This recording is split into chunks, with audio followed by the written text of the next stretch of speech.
Alrighty, in this next exercise, I would like you to play some chord progressions involving these letter patterns. So basically what this is, I'm going to play chord progression. And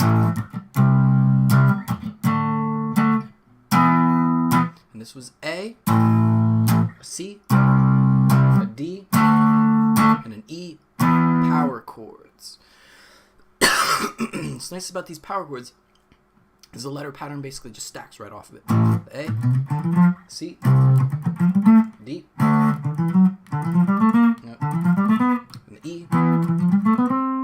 And that's basically what our exercise is going to be about. We're going to practice chord progressions now instead of just doing, all the stuff so far has not really been super musical except for maybe the octaves, the very first one. Now we're going to play some chord progressions and we're going to do some soloing off of it. So you choose a chord progression, just randomly play, 3 or 4 chords, and then just start making a little phrase off of it.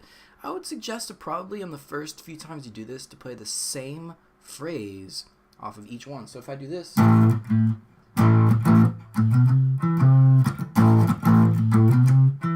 okay. I'll just get a drink of water. Just give me a second. All right, so my phrase was 1, 2, 3, 5, 1. Those are the notes of the phrase I was in. So I'm going to play the chord. Next one is C. Same exact phrase. 1, 2, 3, 5, 1. Next D. Next string. E. That way it's easier for me to remember what phrase I'm doing.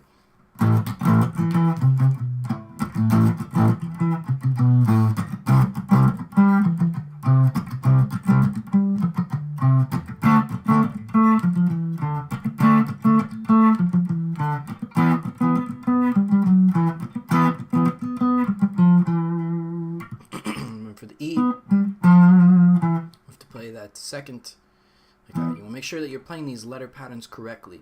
So you do need to know these letter patterns pretty well in order to do this. Now, if that's a little bit too easy for you, maybe you can make a different phrase off of each one.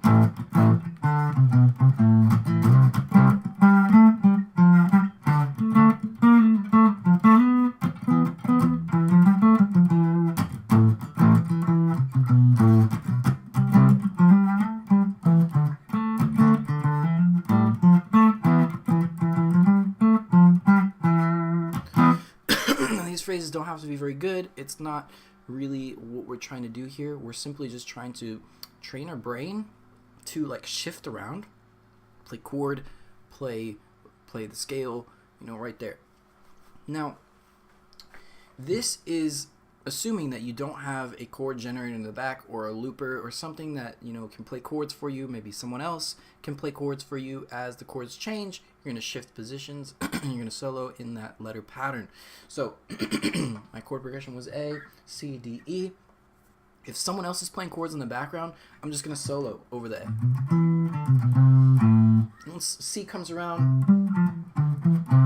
D, oops, E.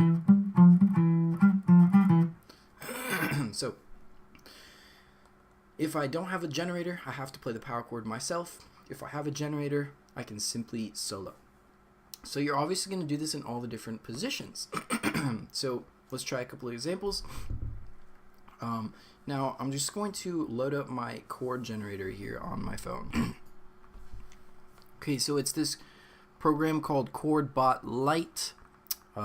It's got some, I guess you can't really see this, but it's got basically like chords. So it's going to play a minor 4 times, D minor 4 times, C major 4 times, E minor 4 times, whatever. So whatever chord progression, you kind of see it right there. See, there's little boxes.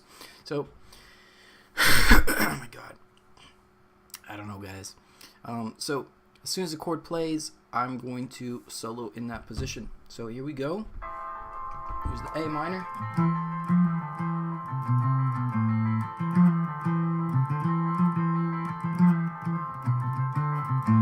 Here's the C, no, D minor, sorry.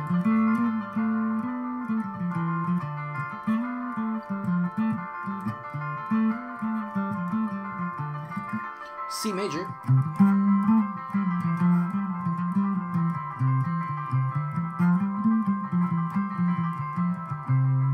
Here comes E minor.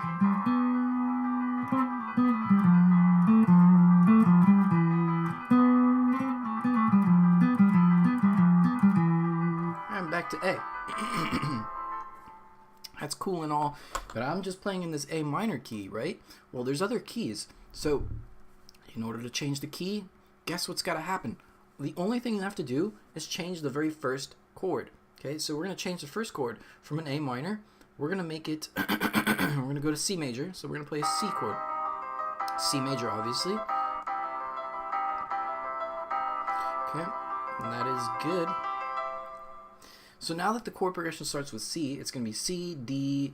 We're going to change the C here to be an F. I'll change it to F major. F, F, F. So now, chord progression is going to be C, D, F, E. C major, D minor, F major, and E minor. So that's my chord progression. Here it is on the guitar. I'm starting with the C chord.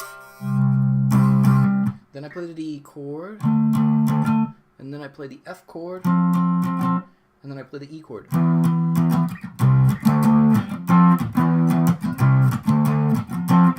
I'm just literally choosing notes chords at random here. I'm choosing the first one has to be whatever I'm starting with, and then I'm choosing at random 3 more. So I'm going like do, whatever, doesn't matter. That's how you make chord progressions. On my little game here, it's going to play these chords for me. I'm going to start with the C chord. Here's the C major.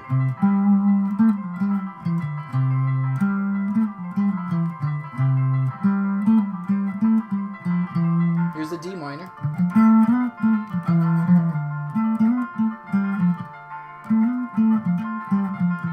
Just soloing whatever, doing my thing. F major comes along. I'm going to the F pattern.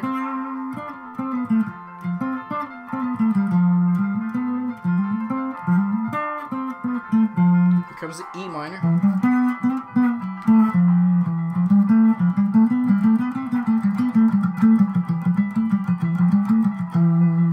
And this would repeat. Again, you want to sort of consider 3 patterns on this string.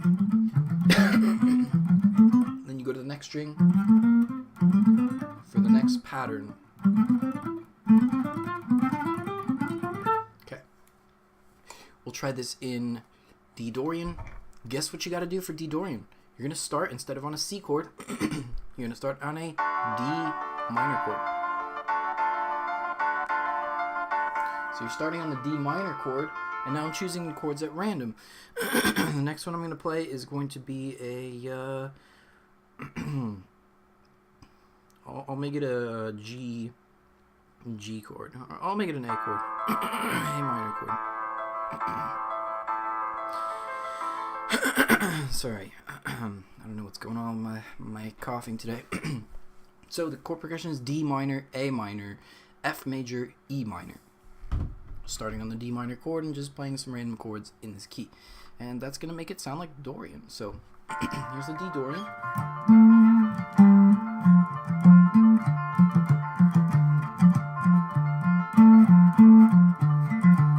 A, that's going to be over here.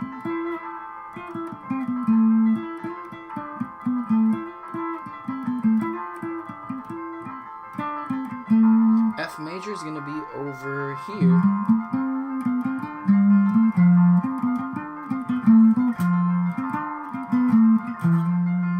E minor.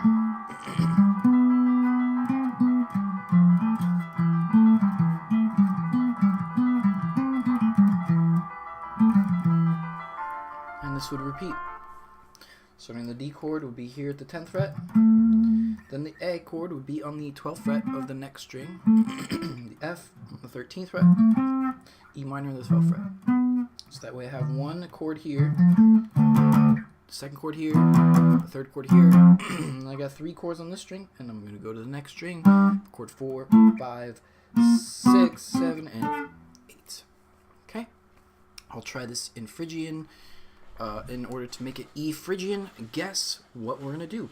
we're going to change the first chord from an D minor to an E minor. Now, all of a sudden, we are in Phrygian.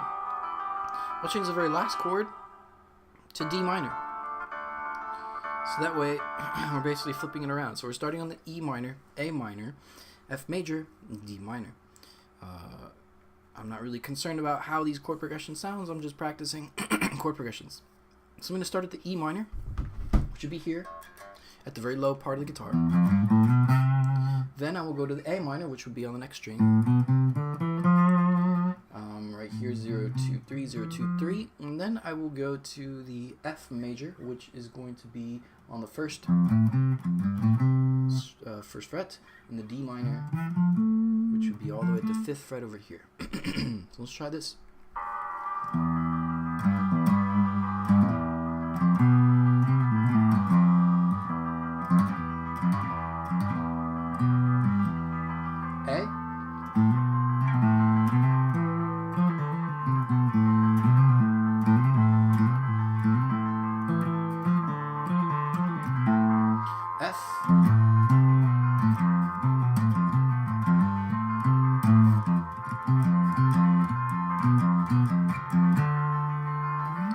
D, and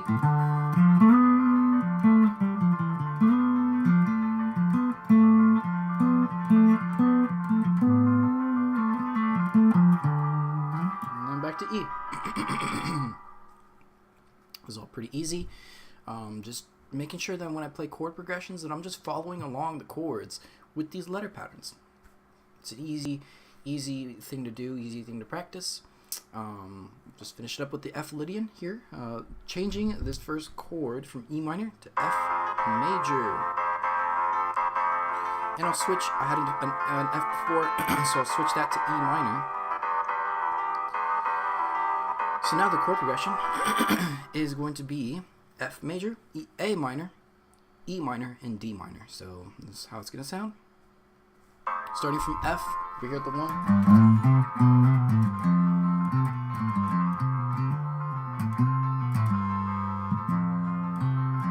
A minor would be the 3rd.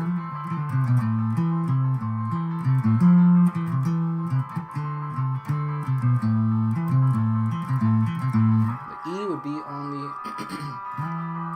7th fret.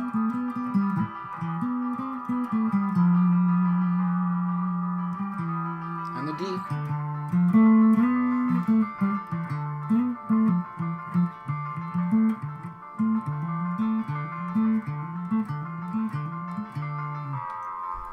Back to F. So I'm just sort of doing this again. And the last one will be G Mixolydian. So I'm going to change the first chord from an F to a G. And there we have it. G major, A minor, E minor, D minor. So make sure we can practice this a little bit. Starting from G right here.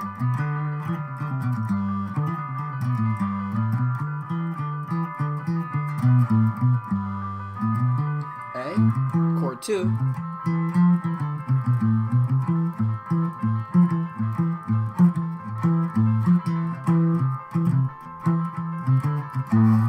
E minor.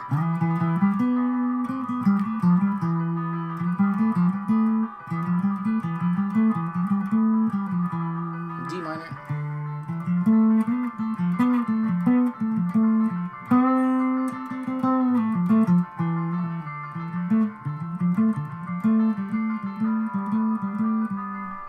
Alright.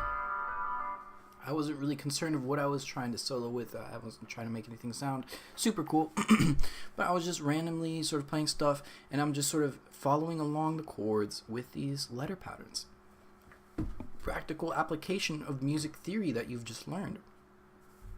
You have to make sure, though, that when you play these letter patterns over these chords, it must be these chords. And it must be in the key of A minor, or, you know, these modes. So, if you're playing in a different key, like C minor, this will not work. You will have to shift all these letters, patterns, to there. So if it's the C minor scale, then obviously you're going to start here with a C. Then you have to know what the notes of C minor are, and you have to know the chords which are going to match. So obviously the first chord, it's going to be the same thing here. We're going to start with a C minor. Then we would have to play a D diminished, and then we would have to play an E flat major, and then we would have to play a F minor and a G minor, and then we would have to play an A flat, and then we would have to play a B flat, and this would be major. So basically, this would be all of a sudden, you'd have to play the A letter pattern on the C note. Okay, so that would be here. A letter pattern off the C note on the 8th fret, right? C note's on the 8th fret. And then you would have to play the D. That would be the B pattern. You would go to the E flat and play the C letter pattern. You go to the F and play the, you would play not the F pattern, but the D pattern. So anyway, this is a concept of changing keys, although I would highly suggest to simply just stick with this key here and use the different modes than changing the key, because it's just gonna be easier for you. Anyway, hopefully this exercise was good, and I will see you in the next